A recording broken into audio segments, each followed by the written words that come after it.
안녕하세요. 마린파크 상가관리단 의장 전은진입니다. 제가 이렇게 두서없이 여러 가지들을 이야기를 지금 하고 있는데, 오늘도 뭐 어떤 각본을 정해진 건 아니고요.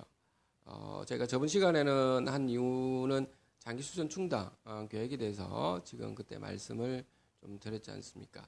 그러면 오늘은 제가 말씀드리고 싶은 부분은 좀 많은 분들이 지금 전화가 오셔가지고, 관리단 부분에 대해서 이제 조직 구성에 대해서 주로 이야기하십니다. 그 조직 구성을 굳이 할 필요는 없는데 왜 해야 되느냐? 하자 보수 때문에 그런 거거든. 결국 뭐 누수가 생긴다든지 이런 부분 때문에 결국 알고 보니까, 또는 관리비가 너무 많다 보니까, 그래서 이제 관리단을 조직해야 되겠다라고 하는 부분 좋습니다. 제가 이제 오늘은 말씀드리고 싶은 부분은, 변호사분들도 다 좋으시긴 한데 웬만큼 괜찮으시면 좀 변호사분도 제대로 아시는 분들이 있고 모르시는 분들이 또 있습니다. 집합 건물에 대해서. 그래서 서울에 계신 분들 중에서는 관리인지 부존재 부분 소송을 지금 하신다, 그런 부분을 하시면 안 됩니다라고 제가 말씀을 드렸습니다. 거의 90% 이상은 패소를 한다고 말씀을 드렸거든요. 그런 이유가, 그때 사인을 갖다가 미리 그 4분의 3 이상의 동의를 관리업체랑 지금 받았었고, 관리인 지정된 사항도 있고 하기 때문에 관리인을 갖다가 해임하는 절차를 좀 거쳐가지고 그 다음에 관리인을 선임하고 이런 과정을 거쳐야 된다라고 하는 부분을 좀 말씀을 좀 드렸는데, 제가 이런 말씀을 왜 드리냐라고 하면은, 우선적으로는 항상 이렇게 어떤 일을 벌이실 때 본인이 좀 알아하셔야 됩니다. 본인이 좀 아셔야 됩니다. 그걸 물론 바쁜 뭐 일하기도 바쁘고 이러시기 때문에 그럴 수도 있겠지만, 본인이 아시면은 좋은 점이, 그 위원분들이 아시면 좋은 점이 뭐냐면, 나중에 이런 뭐 이렇게 사건이 터져가지고 이게 예를 들어 물건이 있다면 불량품을 갖다 사지는 않을 거 아닙니까? 그렇죠.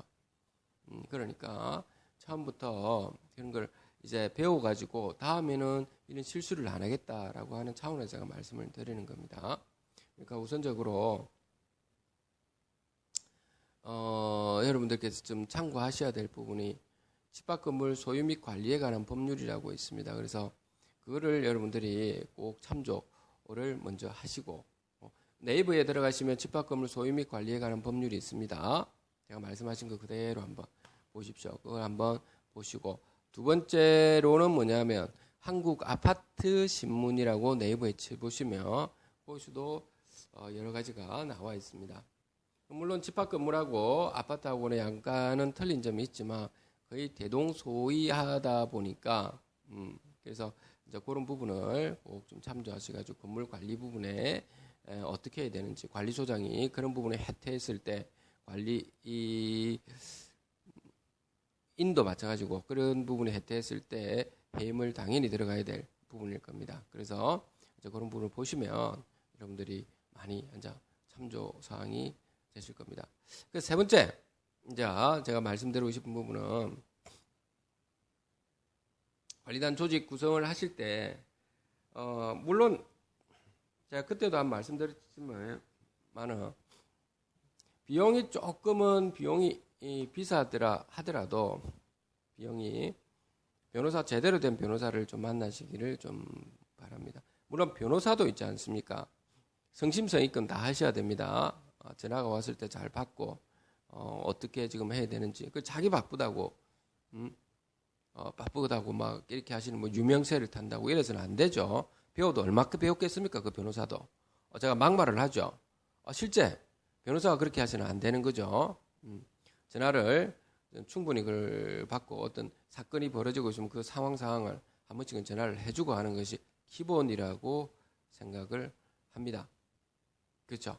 그러니까 나이를 불문하고 어떤 변호사든 여러분들이 진심으로 이분은 좀 전문성이 좀 있는가를 첫째 봐야 될 거고, 둘째는 인간미가 지금 있는가, 소통이 잘 되는가라고 하는 부분을, 이 세 가지 사항을 잘 보셔가지고 변호사님한테 너무 그 돈의 연연회가 짜게 이렇게 들어가서는 안 된다라고 하는 겁니다. 적정성에 맞춰서 주시라라고 하는 겁니다. 그렇게 해서 성소를 하고 나면 건물 관리비가 대폭 줄어들 겁니다. 효율적으로 진행하시기 때문에 실제 그럴 겁니다. 그렇게 하시고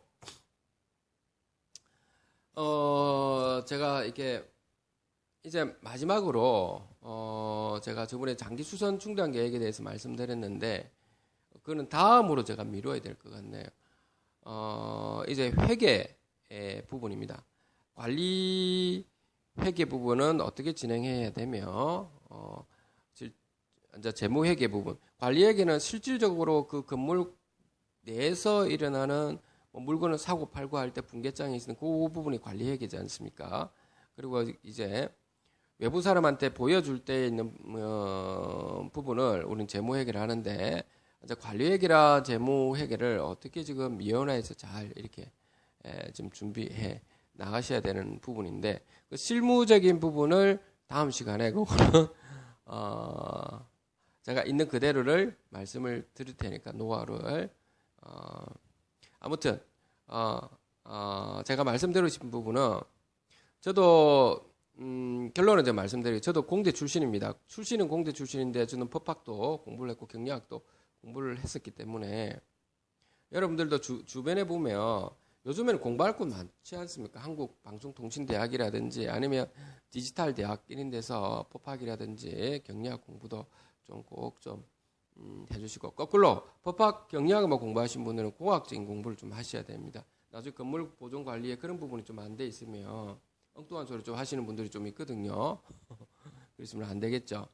실무적인 부분도 굉장히 좀 중요하기 때문에 제가 오늘은 여기까지 좀 말씀을 좀 드리도록 하겠습니다. 하여튼 여러분들 지금 건물 관리를 하시면서 문제점이 있는 것은 찾아보시고 어쨌든 바르게 하시려고 하고 진실되게 하시려고 하셔야 됩니다. 자기 개인의 사익을 위해서 이렇게 하시면 전체 피해를 볼 뿐이 아니고 본인에게도 심각한 피해를 주기 때문에 차후에 그렇다는 겁니다. 남한테 해코지를 내가면서 하면 어떻게 잘 되겠습니까? 그렇죠? 그러니까 항상 진실되게 공과 사는 반드시 구별해가지고 그렇게 임하다 보면 좋게 될 겁니다. 자, 오늘은 여기까지 제가 하도록 하겠습니다. 감사합니다.